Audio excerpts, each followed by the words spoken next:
എല്ലാവർക്കും പുതിയൊരു വീഡിയോയിലേക്ക് സ്വാഗതം. ഈദ് സ്പെഷ്യലായിട്ട് ഉണ്ടാക്കാൻ പറ്റിയ നല്ലൊരു ചിക്കൻ ടിക്ക ബിരിയാണീൻ്റെ റെസിപ്പിയുമായിട്ടാണ് ഇന്ന് ഞാൻ വന്നിന്.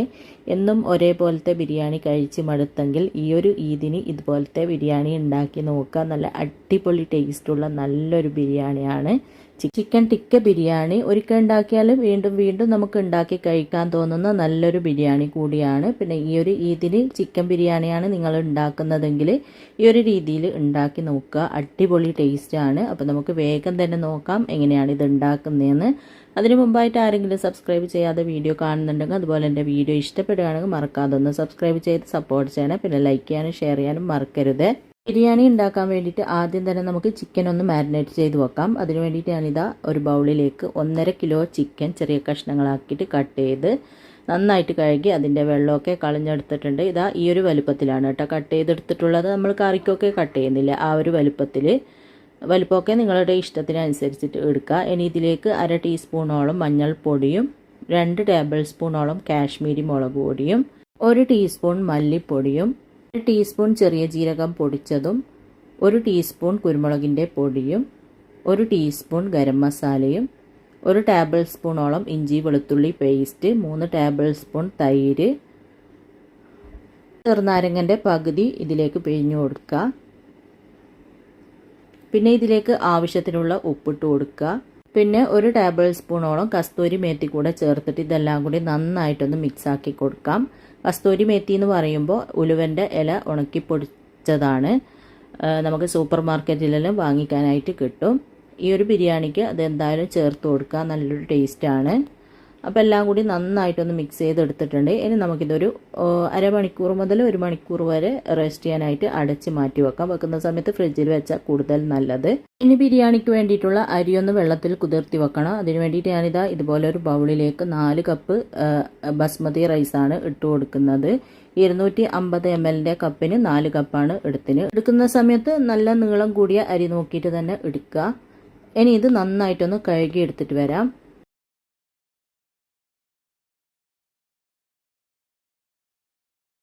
അപ്പോൾ ഇതാ നന്നായിട്ടൊന്ന് കഴുകി എടുത്തിട്ടുണ്ട്. ഇനി ഇതിലേക്ക് മുങ്ങിക്കിടക്കുന്നതിലും കുറച്ച് കൂടുതലായിട്ട് വെള്ളം ഒഴിച്ചിട്ട് നമുക്കിതൊരു 20 മിനിറ്റോളം അടച്ച് റെസ്റ്റ് ചെയ്യാനായിട്ട് മാറ്റി വെക്കാം. 20 മിനിറ്റ് ആകുമ്പോൾ ഇതിലെ വെള്ളം ഒന്ന് ഊറ്റിക്കളയാം. ഞാനൊരു പാത്രം അടുപ്പത്ത് വെച്ചിട്ടൊന്ന് ചൂടാക്കിയിട്ടുണ്ട്. അതിലേക്ക് ഒരു 5 ടേബിൾ സ്പൂണോളം ഓയിൽ ഒഴിച്ചു കൊടുക്കുക. ഓയിൽ അത്യാവശ്യം ഒന്ന് ചൂടായി വരുമ്പോൾ ഇതിലേക്ക് ഒരു വലിയ സവാള ഇതാ കനം കുറച്ചിട്ട് നല്ല നീളത്തിൽ കട്ട് ചെയ്തെടുത്തിട്ടുണ്ട്. അത് ഇതിലേക്ക് ഇട്ട് കൊടുക്കാം. ഒന്ന് ഫ്രൈ ചെയ്തെടുക്കാൻ വേണ്ടിയിട്ടാണ്. എന്നിട്ട് തീ ഒരു മീഡിയം ഫ്ലെയിമിൽ വെച്ചിട്ട് മിക്സ് ചെയ്തിട്ട് ചെറിയൊരു ഗോൾഡൻ ബ്രൗൺ കളറാകുന്നത് വരെ ഫ്രൈ ആക്കി എടുക്കുക. തീ കൂട്ടി വെച്ചിട്ട് ഫ്രൈ ചെയ്യരുത് കേട്ടോ. മീഡിയം ഫ്ലെയിമിൽ വെച്ചിട്ട് മിക്സ് ചെയ്തിട്ട് ഇതൊന്ന് ഫ്രൈ ആക്കി എടുക്കുക. പിന്നെ ഇത് ഒരു ഗോൾഡൻ ബ്രൗൺ കളറാകുന്നത് കാണുമ്പോൾ എണ്ണയിൽ നിന്ന് കോരി മാറ്റണം. ആ ഒരു സമയത്ത് ഞാൻ വീഡിയോ എടുക്കാൻ വിട്ടുപോയിട്ടുണ്ട്. അപ്പോൾ ഇത് എഡിറ്റ് ചെയ്യുമ്പോഴാണ് കണ്ടത്. അപ്പോൾ ചെറിയൊരു ഗോൾഡൻ ബ്രൗൺ കളറാകുമ്പോൾ നിങ്ങൾ കോരി മാറ്റുക. എന്നിട്ട് അതിലേക്ക് നമ്മൾ മാരിനേറ്റ് ചെയ്ത് വെച്ച ചിക്കൻ 1 മണിക്കൂറായിട്ടുണ്ടേനു. അത് ഞാൻ എണ്ണയിലേക്ക് ഇട്ട് കൊടുത്തിട്ടുണ്ടേനു, സെയിം എണ്ണയിലേക്ക് തന്നെ. എന്നിട്ട് ഇതാ ഒരു ഭാഗമൊക്കെ അത്യാവശ്യം ഒന്ന് ഫ്രൈ ആയതിന് ശേഷം ഞാനിതാ മറിച്ചിട്ട് കൊടുക്കുന്നുണ്ട്. ആ ഇട്ട് കൊടുക്കുന്നതൊന്നും ഇതിൽ പെട്ടിട്ടില്ല. അപ്പോൾ അതുപോലെ ചെയ്താൽ മതി. സവാള കോരി മാറ്റിയതിന് ശേഷം ചിക്കൻ അതിലേക്ക് ഇട്ട് കൊടുക്കുക. എന്നിട്ട് തിരിച്ച് മറിച്ച് വിട്ടിട്ട് നന്നായിട്ടൊന്ന് ഫ്രൈ ആക്കി എടുക്കുക. അപ്പോൾ ഇതാ ഇതുപോലെ നന്നായിട്ട് ഫ്രൈ ആയി വന്നിട്ടുണ്ട്. തിരിച്ച് മറിച്ച് വിട്ടിട്ട് ഇനി നമുക്ക് എണ്ണയിൽ നിന്നത് കോരി മാറ്റാം. എന്നിട്ട് ബാക്കിയുള്ളതും കൂടി സെയിം രീതിയിൽ തന്നെ ഫ്രൈ ആക്കി എടുക്കുക. 2 പ്രാവശ്യം ഇട്ട് കൊടുക്കേണ്ട ചിക്കൻ ഉണ്ട്.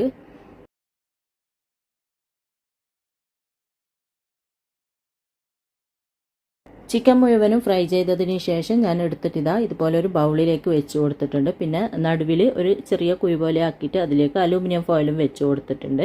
എന്നിട്ട് അതിലേക്ക് ചെറിയൊരു കഷ്ണം ചാർക്കോൾ കത്തിച്ച് വെച്ച് കൊടുത്തിട്ടുണ്ട്. അതിലേക്ക് 1/2 ടീസ്പൂണോളം ഓയിലൊന്ന് ഇട്ടിച്ച് കൊടുക്കുക. അപ്പോഴത്തേക്ക് ഇതുപോലെ നന്നായിട്ട് പുകഞ്ഞ് വരും. അന്നേരം അടച്ച് വെക്കുക. ആ ഒരു ചിക്കന് നല്ലൊരു സ്മോക്കി ഫ്ലേവർ കിട്ടാൻ വേണ്ടിയിട്ടാണ്. ഇനി നമുക്ക് മസാല റെഡിയാക്കാം. അപ്പോൾ ചിക്കൻ ഫ്രൈ ചെയ്തെടുത്ത ഓയിൽ തന്നെ ഉണ്ട്. അതിലേക്ക് തന്നെ ഞാനൊരു 3 മീഡിയം സൈസിലുള്ള സവാള കട്ട് ചെയ്തത് ഇട്ട് കൊടുക്കുന്നുണ്ട്. എന്നിട്ട് അല്പം ഉപ്പും കൂടെ ചേർത്തിട്ട് നന്നായിട്ടൊന്ന് വഴറ്റി കൊടുക്കുക. ഓയിൽ കുറവാണെങ്കിൽ അല്പം ഒഴിച്ചു കൊടുത്താൽ മതി. സവാള ഇതാ ഇതുപോലെ ഒന്ന് വഴറ്റി കൊടുത്തിട്ടുണ്ട്. ഇനി ഇതൊന്ന് അടച്ച് വെക്കുന്നുണ്ട്. ഒരു 2-3 മിനിറ്റോളം ചെറിയ തീയിൽ അടച്ച് വെക്കുക. സവാള ജസ്റ്റ് ഒന്ന് വഴറ്റിയിട്ട് അടച്ച് വെച്ച് കഴിഞ്ഞാൽ പെട്ടെന്നൊന്ന് വാടിക്കിട്ടും. അപ്പോൾ ഇതാ സവാളയൊക്കെ അത്യാവശ്യം ഒന്ന് വാടിയിട്ടുണ്ട്. ഇനി നമുക്കിതൊന്ന് നന്നായിട്ട് വഴറ്റി കൊടുക്കാം. ചെറിയ തീയിൽ അടച്ച് വെച്ച് കഴിഞ്ഞാൽ ഒരു 2-3 മിനിറ്റ് അടച്ച് വെക്കുക. അപ്പോൾ നന്നായിട്ട് വാടിക്കിട്ടും. സവാള നന്നായിട്ടൊന്ന് വഴറ്റിയെടുത്തിട്ടുണ്ട്. ഇനി ഇതിലേക്ക് 1.5 ടേബിൾ സ്പൂണോളം ഇഞ്ചി വെളുത്തുള്ളി പേസ്റ്റ് ചേർത്ത് കൊടുക്കുക. പിന്നെ ഇതിലേക്ക് ഒരു 7 പച്ചമുളക് മിക്സിൻ്റെ ജാറിലിട്ടിട്ടൊന്ന് ക്രഷ് ചെയ്തെടുത്തിട്ടുണ്ടേനു, അതും കൂടെ ചേർത്ത് കൊടുക്കുക. പച്ചമുളക് നിങ്ങളുടെ എരിവിനനുസരിച്ച് ചേർത്ത് കൊടുക്കുക. എന്നിട്ട് നന്നായിട്ടൊന്ന് വഴറ്റി ഇഞ്ചിൻ്റെയും വെളുത്തുള്ളിൻ്റെയും പച്ചമുളകിൻ്റെയും ഒക്കെ ആ ഒരു പച്ച ടേസ്റ്റ് മാറുന്നത് വരെ നന്നായിട്ടൊന്ന് വഴറ്റി കൊടുക്കുക. അതിനുശേഷം ഇതിലേക്ക് 2 മീഡിയം സൈസിലുള്ള തക്കാളി ഇതാ ചെറുതായിട്ടൊന്ന് കട്ട് ചെയ്തെടുത്തിട്ടുണ്ട്, അതും കൂടെ ഇട്ടിട്ട് വീണ്ടും നന്നായിട്ടൊന്ന് വഴറ്റി കൊടുക്കാം. വഴറ്റിയതിന് ശേഷം ചെറിയ തീയിൽ 2-3 മിനിറ്റോളം അടച്ചു വെക്കുക. അപ്പോഴത്തേക്ക് തക്കാളിയും അത്യാവശ്യം നല്ലതുപോലെ വെന്ത് കിട്ടും. അപ്പോൾ ഇതാ ഒരു 3 മിനിറ്റ് കഴിഞ്ഞപ്പോൾ ഞാനൊന്ന് തുറന്നിട്ടുണ്ട്. എന്നിട്ട് നന്നായിട്ട് വഴറ്റി കൊടുക്കുക. തക്കാളിയൊക്കെ അത്യാവശ്യം നല്ലതുപോലെ തന്നെ വെന്ത് ഉടഞ്ഞിട്ടുണ്ട്. കണ്ട, നന്നായിട്ട് തന്നെ വെന്ത് ഉടഞ്ഞിട്ടുണ്ട്. നന്നായിട്ടൊന്ന് വഴറ്റിയതിന് ശേഷം ഇതിലേക്ക് പൊടികൾ ചേർത്ത് കൊടുക്കാം. 1/4 ടീസ്പൂൺ മഞ്ഞൾപ്പൊടി, 1/2 ടീസ്പൂൺ ഗരം മസാല, 1/2 ടീസ്പൂൺ കുരുമുളകിൻ്റെ പൊടി, 1/4 ടീസ്പൂൺ ചെറിയ ജീരകം പൊടിച്ചത്, 1.5 ടീസ്പൂൺ കാശ്മീരി മുളക് പൊടി, 1 ടീസ്പൂൺ മല്ലിപ്പൊടി ചേർത്തിട്ട് ഇതെല്ലാം കൂടി നന്നായിട്ടൊന്ന് വഴറ്റി കൊടുക്കാം. പൊടിൻ്റെയൊക്കെ ആ ഒരു പച്ച ടേസ്റ്റ് മാറുന്നത് വരെ നന്നായിട്ടൊന്ന് വഴറ്റി കൊടുക്കുക. അപ്പോൾ ഇതാ നന്നായിട്ടൊന്ന് വഴറ്റിയിട്ടുണ്ട്. ഇനി ഇതിലേക്ക് 2 ടേബിൾ സ്പൂണോളം അധികം പുളിയില്ലാതെ കട്ടത്തൈരും കൂടെ ചേർത്ത് കൊടുത്തിട്ട് വീണ്ടും നന്നായിട്ടൊന്ന് വഴറ്റി കൊടുക്കുക.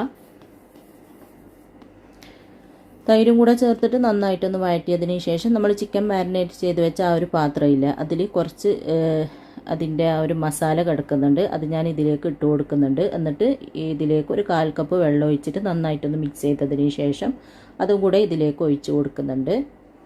നന്നായിട്ട് മിക്സ് ആക്കിയിട്ട് ഇതിലേക്ക് ഒഴിച്ച് കൊടുക്കുക. എന്നിട്ട് വീണ്ടും നന്നായിട്ടൊന്ന് വഴറ്റി കൊടുക്കുക.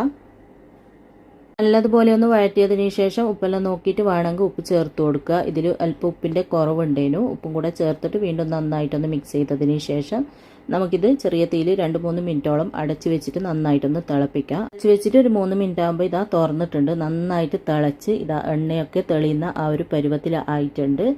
ഇത് തുറന്ന് വെച്ചിട്ടും ഒന്നും കൂടെ നന്നായിട്ടൊന്ന് തിളപ്പിക്കുക. ഇപ്പോൾ ഇതാ കുറച്ചും കൂടെ ഗ്രേവി ഒന്ന് തിക്കായിട്ടുണ്ട്. എണ്ണയൊക്കെ ഇതാ സൈഡിൽ നിന്നൊക്കെ തെളിഞ്ഞ് വരുന്നുണ്ട്. ആ ഒരു സമയത്ത് നമ്മൾ പൊരിച്ചെടുത്ത ആ ഒരു ചിക്കനില്ലേ, ചാർക്കോളൊക്കെ കത്തിച്ച് വെച്ച അത് ഇതിലേക്ക് ഇട്ട് കൊടുക്കാം. ചാർക്കോളും അലുമിനിയം ഫോയിലും എടുത്ത് മാറ്റുക. അതിനുശേഷം ചിക്കൻ മുഴുവനും ഇതിലേക്ക് ഇട്ടതിന് ശേഷം നന്നായിട്ട് മിക്സാക്കി കൊടുക്കുക. ആ ഒരു മസാലയും ചിക്കനും എല്ലാം കൂടി നന്നായിട്ട് മിക്സ് ആക്കണം. ചിക്കൻ ഇപ്പം നല്ല സ്മോക്കി സ്മെല്ലെല്ലാം ആയിട്ട് നല്ല അടിപൊളിയായി വന്നിട്ടുണ്ട്. നന്നായിട്ട് മിക്സ് ചെയ്തതിന് ശേഷം ഇതാ ഫ്രൈ ചെയ്തെടുത്ത ഉള്ളി ഉണ്ടല്ലോ, അത് ഇതിലേക്ക് ഇട്ട് കൊടുക്കാം. കുറച്ച് ബാക്കി വെച്ചിട്ട് ബാക്കി ഇതിലേക്ക് ഇട്ട് കൊടുക്കുക. അപ്പോൾ ഈ ഒരു കളറാകുമ്പോഴാണ് കേട്ടോ ഞാൻ എണ്ണയിൽ നിന്ന് കോരി മാറ്റീന്. അപ്പോൾ അധികം കരിയാനായിട്ട് നിൽക്കണ്ട, അന്നേരം മസാല കയ്പ്പ് ടേസ്റ്റ് ആയിരിക്കും. ഉള്ളി ഇട്ടതിന് ശേഷം ഇതിലേക്ക് കുറച്ച് മല്ലിച്ചപ്പും കൂടെ ഇട്ടിട്ട് മല്ലി പുതിന ഇല ഇട്ടിട്ട് നന്നായിട്ട് വീണ്ടും ഒന്ന് മിക്സ് ആക്കി കൊടുക്കുക.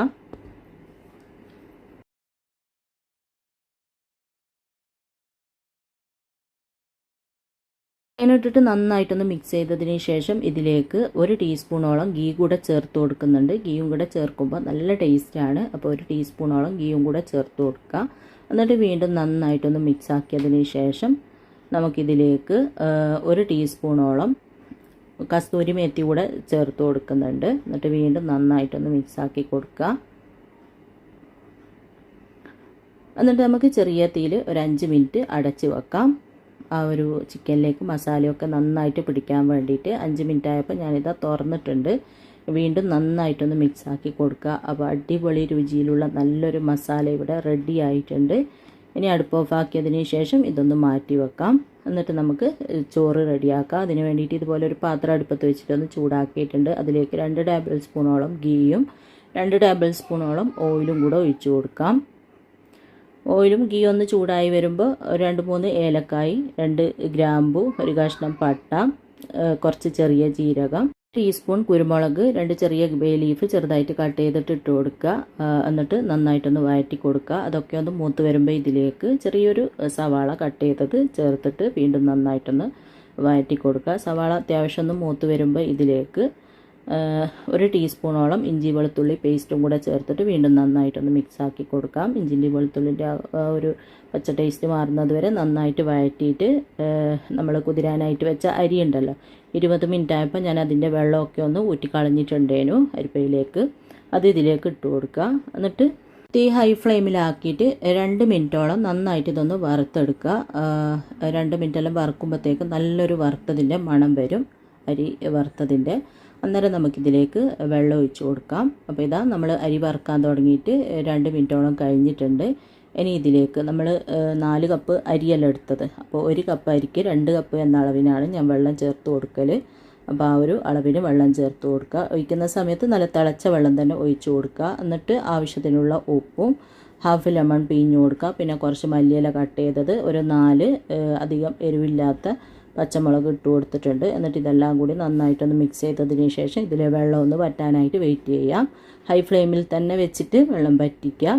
അപ്പോൾ ഇതാ വെള്ളമൊക്കെ 1/4 ഭാഗം വറ്റിയിട്ടുണ്ട്. ഇനി ഇതൊന്ന് മിക്സാക്കിയിട്ട് 2 മിനിറ്റും കൂടെ വെക്കാം. അപ്പോഴത്തേക്ക് ഫുള്ളായിട്ട് വെള്ളം വറ്റി കിട്ടും. അപ്പോൾ ഇതാ 2 മിനിറ്റും കൂടെ വെച്ചിട്ടുണ്ട്. വെള്ളമൊക്കെ അത്യാവശ്യം നല്ലതുപോലെ തന്നെ വറ്റി വന്നിട്ടുണ്ട്. ഇനി നമുക്ക് ചെറിയ തീയിൽ ഒരു 6 മിനിറ്റോളം ഇതൊന്ന് അടച്ചു വെക്കാം. അപ്പോഴത്തേക്ക് ചോറെല്ലാം നല്ലതുപോലെ വെന്ത് കിട്ടും. അപ്പോൾ ഇതാ ഒരു 6 മിനിറ്റോളം കഴിഞ്ഞപ്പോൾ മൂടിയൊന്ന് തുറന്നിട്ടുണ്ട്. എന്നിട്ട് നന്നായിട്ടൊന്ന് മിക്സാക്കി കൊടുക്കുക. ഇതാ ചോറെല്ലാം അത്യാവശ്യം നല്ലതുപോലെ തന്നെ വെന്ത് കിട്ടിയിട്ടുണ്ട് കേട്ടോ. ഈ ഒരു രീതിയിൽ വേവിച്ചെടുക്കുക. ഇനി ഈ ചോറിൽ നിന്നും പകുതിയോളം ചോറ് നമുക്ക് മറ്റൊരു പാത്രത്തിലേക്ക് കോരി മാറ്റാം. ദം ചെയ്യാനാണ് ഞാൻ ഈ ഒരു പാത്രത്തിൽ തന്നെയാണ് ദം ചെയ്യുന്നത്. അപ്പോൾ പകുതി ചോറ് ഞാനിതാ ഇതുപോലെ ഒന്ന് കോരി മാറ്റിയിട്ടുണ്ട്. പകുതിയല്ല, 1/4 ഭാഗത്തോളം ചോറ് കോരി മാറ്റിയിട്ടുണ്ട്. എന്നിട്ട് അടിയിൽ കുറച്ച് ഇതാ ഇതുപോലെ വെച്ചിട്ടുണ്ട്. അത് നന്നായിട്ടൊന്ന് നിരത്തി ഇട്ട് കൊടുക്കുക. എന്നിട്ട് ഇതിലേക്ക് കുറച്ച് അണ്ടിപ്പരിപ്പും മുന്തിരിയും സവാളയും കൂടെ വറുത്തത് അല്പം ഇട്ട് കൊടുക്കാം.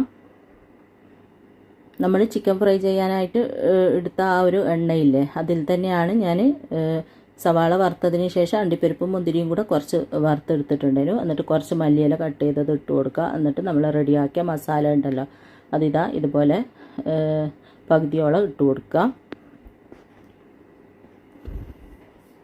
പകുതിയോളം ഇട്ട് കൊടുത്തതിന് ശേഷം ഇതിൻ്റെ മുകളിലായിട്ട് കുറച്ച് ചോറിട്ടിട്ട് നന്നായിട്ട് ഇതുപോലെ ഒന്ന് ലെവലാക്കി കൊടുക്കുക. അതിനുശേഷം കുറച്ച് അണ്ടിപ്പരിപ്പ്, മുന്തിരി, ഉള്ളി, പിന്നെ കുറച്ച് മല്ലിയില കട്ട് ചെയ്തതും കൂടെ ഇട്ട് കൊടുക്കുക. എന്നിട്ട് ബാക്കിയുള്ള മസാല മുഴുവനും ഇതിൻ്റെ മുകളിലായിട്ട് ഇട്ട് കൊടുക്കുക. എന്നിട്ട് വീണ്ടും ചോറിട്ട് കൊടുക്കുക. അണ്ടിപ്പരിപ്പ്, മുന്തിരി എല്ലാം ഇട്ട് കൊടുക്കുക. അങ്ങനെ സെറ്റാക്കിയാൽ മതി. പിന്നെ ഇന്നലെ നല്ലൊരു ബീഫ് വറുത്തതിൻ്റെ റെസിപ്പി അപ്ലോഡ് ചെയ്തിട്ടുണ്ട്. കാണാത്തവരുണ്ടെങ്കിൽ ഒന്ന് കണ്ടു നോക്കുക. ഇത് സ്പെഷ്യലായിട്ട് ഉണ്ടാക്കാൻ പറ്റിയ നല്ലൊരു ബീഫ് വറുത്തതാണ്. ചിക്കൻ ബിരിയാണിയൊക്കെ വെക്കുമ്പോൾ അതിൻ്റെ കൂടെ കഴിക്കാൻ വേണ്ടിയിട്ട് ഉണ്ടാക്കാൻ പറ്റുക, അതുപോലെ രാവിലെ ബ്രേക്ക്ഫാസ്റ്റിനെല്ലാം ഉണ്ടാക്കാൻ പറ്റിയ നല്ലൊരു ബിരിയാണിയാണ്. അപ്പോൾ ഇതാ അണ്ടിപ്പരിപ്പും മുന്തിരിയും മല്ലിയിലയൊക്കെ ഇട്ടിട്ട് ഇതുപോലെ ഒന്ന് സെറ്റാക്കിയതിന് ശേഷം അടച്ചിട്ട് ചെറിയ തീയിൽ 20 മിനിറ്റോളം ദം ചെയ്തെടുക്കുക. അപ്പോൾ ഇതാ 20 മിനിറ്റ് ആയപ്പോൾ ഞാൻ മൂടിയൊന്ന് തുറന്നിട്ടുണ്ട്. കണ്ട അടിപൊളിയായിട്ട് ദമ്മായി കിട്ടിയിട്ടുണ്ട്. ഇനി ഇതൊന്ന് ചെറുതായിട്ട് മിക്സ് ആക്കിയതിന് ശേഷം നമുക്ക് സെർവിങ് പ്ലേറ്റിലേക്ക് സെർവ് ചെയ്യാം. അടിപൊളി ടേസ്റ്റുള്ള നല്ലൊരു ബിരിയാണിയാണ് ചിക്കൻ ടിക്ക ബിരിയാണി. ചിക്കൻ ടിക്ക തന്നെ നല്ല ടേസ്റ്റ് അല്ലേ, അപ്പോൾ ചിക്കൻ ടിക്ക ബിരിയാണി ആകുമ്പോൾ അടിപൊളി ടേസ്റ്റ് ആയിരിക്കും. അപ്പോൾ ചൂടോടെ തന്നെ സെർവ് ചെയ്ത് നല്ല തൈര്, അച്ചാർ, പപ്പടം, അതുപോലെ ഞാൻ ഇന്നലെ അപ്ലോഡ് ചെയ്ത ആ ഒരു ബീഫ് വറുത്തത്, അതൊക്കെ ഉണ്ടെങ്കിൽ അടിപൊളിയായിരിക്കും. ഇത് സ്പെഷ്യലായിട്ട് ഉണ്ടാക്കാൻ പറ്റിയ നല്ലൊരു ബിരിയാണിയാണ്. ഇനി ഇതിൻ്റെ മുകളിൽ കുറച്ച് മല്ലിയില, പിന്നെ അണ്ടിപ്പരിപ്പ്, മുന്തിരിയെല്ലാം ഇട്ടിട്ട് നമുക്ക് ഓടെ തന്നെ കഴിക്കാം. അപ്പോൾ എല്ലാവരും ഉണ്ടാക്കി നോക്കുക. എന്നിട്ട് ഇഷ്ടമായ അഭിപ്രായം പറയാനും ലൈക്ക് ചെയ്യാനും ഷെയർ ചെയ്യാനൊന്നും മറക്കരുത്. അപ്പോൾ ഇൻഷാ അല്ലാഹ് അടുത്ത പുതിയ നല്ല റെസിപ്പിയുമായിട്ട് നമുക്ക് വീണ്ടും കാണാം.